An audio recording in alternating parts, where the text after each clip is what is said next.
Hello everybody, Ray Garner with Garner's Games, here to do my weekly comic review.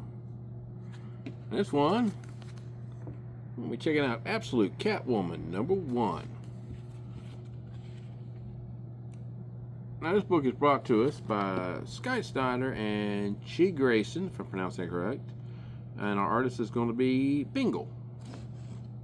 Probably the easiest artist name I've had to pronounce in a while. We start off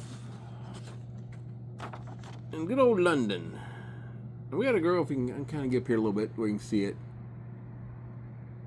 Looks like she's wearing a regular universe Catwoman costume.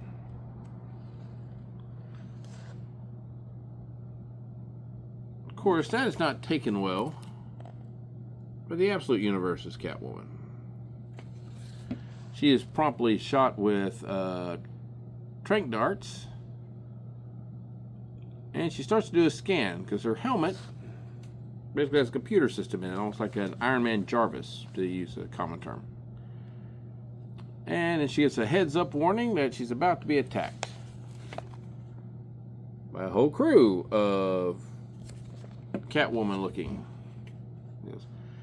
And it will be pointed out as we're going along here that these are old costumes of hers when she ran a group. And she promptly, this is kind of a cool little splash page of combat as she bounces around through everything. And as the cat girls are all leaving, she's kind of happy with herself until she realizes that there's a bomb set. Then we do a little jump back into earlier today. She's celebrating her 25th birthday. And she's looking forward to getting a fresh start and retiring the cat cave. It's kind of interesting that Absolute Catwoman is basically set up somewhat similar to Absolute, or not Absolute Batman, regular Batman would be with the cat cave. She's got an exosuit. She's got all the fancy deals. She's even got a deal she refers to as, what she call it? The Wildcat. Yeah, the Wildcat. That would be examined later. But first, we're going to do yet another time skip to 12 years earlier, where she's being threatened by her foster parent. And we find out a little more information from her. She is a Cuban refugee. So I get the cat here trying to be part of the show here. And he basically was, as you'd expect from most stories, how a foster parent is in most media. Then we, once again, cut to Sicily, in the here and now.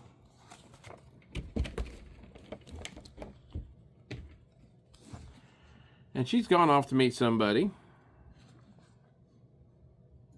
And kind of looking at a fresh start in the house. It even comes with a volunteered panther. And then go back to London. She's celebrating her 25th birthday. And then she hears something. So, she does what anybody who's got any kind of training would do. She pulls out a kitchen knife and throws it without checking her target, and hits a cake that her friend Holly is bringing to her to celebrate her 25th birthday. Holly has a bruised right eye because she gets tired of not being told why she's there. And we have another flashback, 10 years before, where they first encounter each other. Holly's getting away from cops and looking for a place to hide, and Selena hides her. And then basically tells the cops that she hasn't seen anybody unless it's a cat. Then they kind of joke and they become friends as they're petting the cats on the roof. And we find out that Holly is here to try to get her to help with a job.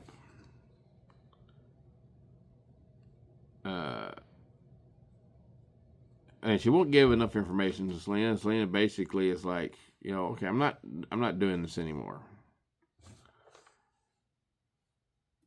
And as she leaves, and she's cutting into the after she leaves, she's cutting into the cake, and she finds this little, I don't know, pearl.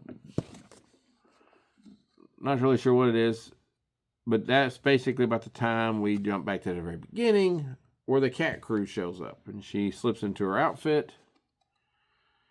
Her apartment gets blown up, and she does a very quick parachute. The computer informs her that she has dislocated her shoulder and she has broken her ankle. Now, never broken an ankle. I've twisted an ankle. And I'm not going to be running and getting on a motorcycle and going after people, so very impressive. There's your superhuman part. Then she does get the Wildcat out. Just kind of a cool design. A little low on the details. I would kind of like to see a little more detail in the design features. But as she's chasing them, she finds out that Holly is tied up and on the back of a motorcycle by the leader. As she's getting close, there's a huge explosion and wreck, and she switches to the Apex mode. Because the Wildcat is a transformer. It's a little weird.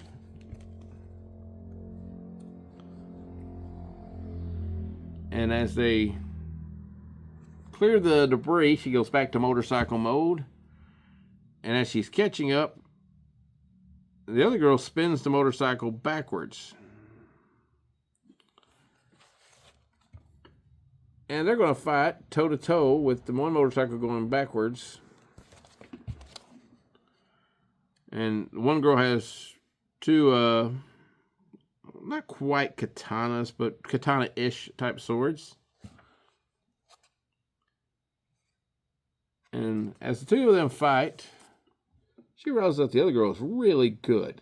They're able to easily keep up with her catch-as-catch-can of styles.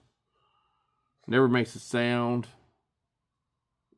Continues blocking. She finally realizes she's not going to probably beat her. So the girl knocks her away. But Selena stole back the pearl that she had swiped from her.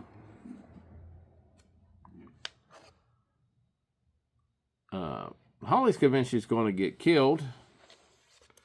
Then the girl on the bike is revealed. And it's the Absolute Universe's Cassandra Cain. To be continued. I mentioned it before, I'm never a big fan of the jumping around in the timeline of the story. Okay, we start at the end, or halfway to the end, then we jump to the beginning, then we jump back in time to give us a backdrop. But it actually is okay in this story. I do kind of accept it because it kind of works with the, like, okay, here's Holly. Okay, well, you don't know Holly, so let's go back and show you how Selena met Holly. And so that does kind of work. I hope we don't use it too much just because it is a trope that I don't like a lot.